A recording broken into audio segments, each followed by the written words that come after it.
desa adalah merujuk pada semua hak dan kewajiban desa yang dapat dinilai dengan uang, termasuk segala sesuatu yang berhubungan dengan pelaksanaan, pembangunan, dan pelayanan masyarakat. Pengelolaannya meliputi perencanaan, pelaksanaan, penatausahaan, pelaporan, dan pertanggungjawaban keuangan desa. Selanjutnya, kekuasaan pengelolaan keuangan desa. Yang pertama, menetapkan kebijakan tentang pelaksanaan APB desa, yaitu dokumen yang merinci rencana pendapatan dan pengeluaran desa untuk 1 tahun anggaran. Kebijakan pelaksanaan APB desa mencakup semua langkah yang diambil untuk memastikan bahwa anggaran tersebut dilaksanakan dengan baik. Yang kedua, menetapkan kebijakan tentang pengelolaan barang milik desa, yaitu aset yang dimiliki oleh desa seperti tanah, bangunan, kendaraan, dan peralatan. Kebijakan pengelolaan barang milik desa bertujuan untuk memastikan bahwa aset desa dikelola dengan baik dan digunakan untuk kepentingan masyarakat. Yang ketiga, melakukan tindakan pengeluaran atas beban APB desa, yaitu semua pengeluaran yang dilakukan oleh desa untuk melaksanakan program dan kegiatan yang telah direncanakan dalam APB desa. Dengan melaksanakan ketiga tugas ini secara efektif, pengelolaan keuangan desa dapat dilakukan dengan baik, yang pada gilirannya akan mendukung pembangunan dan kesejahteraan masyarakat. Nah, selanjutnya pelaksanaan pengelolaan keuangan desa. Yang pertama, sekretaris desa. Sekretaris desa bertanggung jawab untuk mengkoordinasikan semua kegiatan administrasi di desa, termasuk pengelolaan keuangan. Yang kedua, ada KAUR atau kepala urusan dan kasih kepala seksi. Nah, KAUR memiliki tanggung jawab dalam mengelola urusan tertentu di desa, seperti urusan pemerintahan, pembangunan, dan kesejahteraan masyarakat. KAUR juga berperan dalam pengelolaan keuangan sesuai dengan bidangnya. Kasih adalah pejabat yang bertanggung jawab atas seksi tertentu dalam pemerintah desa, seperti seksi pembangunan, seksi sosial, atau seksi ekonomi. Tugasnya mirip dengan KAUR, tetapi lebih fokus pada aspek teknis di bidangnya. Dan yang ketiga, KAUR keuangan yang bertanggung jawab langsung atas pengelolaan keuangan desa, termasuk pencatatan, pelaporan, dan pengawasan penggunaan desa. Anggaran pendapat dan belanja desa adalah dokumen penting yang merinci rencana pendapatan dan pengeluaran desa untuk 1 tahun anggaran. APB desa terdiri dari 3 komponen utama, yaitu pendapatan desa, belanja desa, dan pembiayaan desa.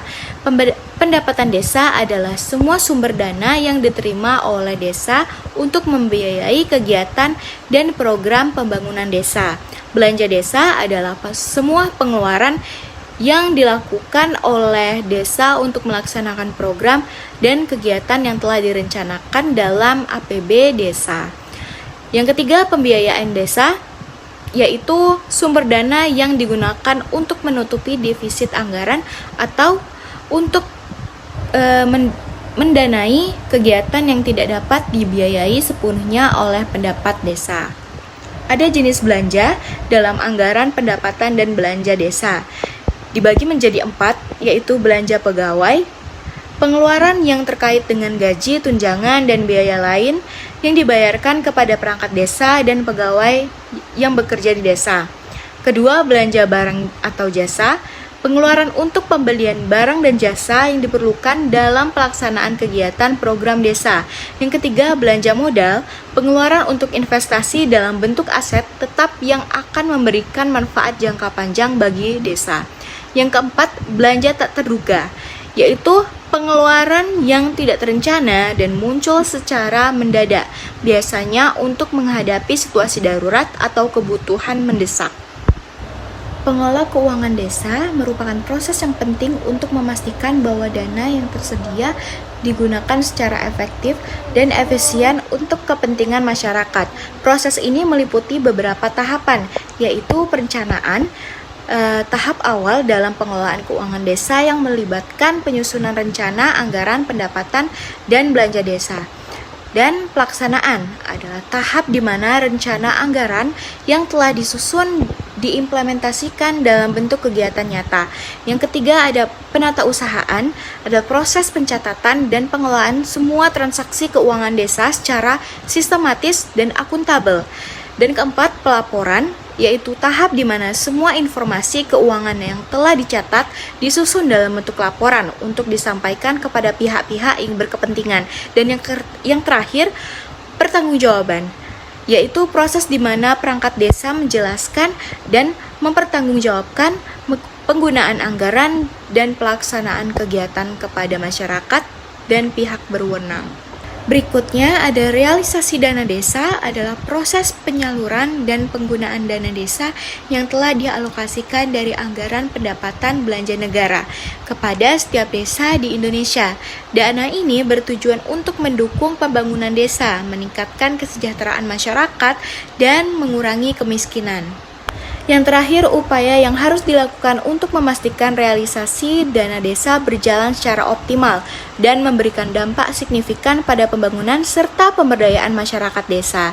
Yang pertama, peningkatan kapasitas aparat desa yang perlu diberikan pelatihan khusus agar mereka paham bagaimana menyusun rencana kerja, mengelola keuangan, dan membuat laporan yang baik. Selain itu, pendampingan dari tenaga ahli juga sangat penting. Mereka bisa membantu memberikan arahan terkait pelaksanaan proyek dan pengelolaan dana.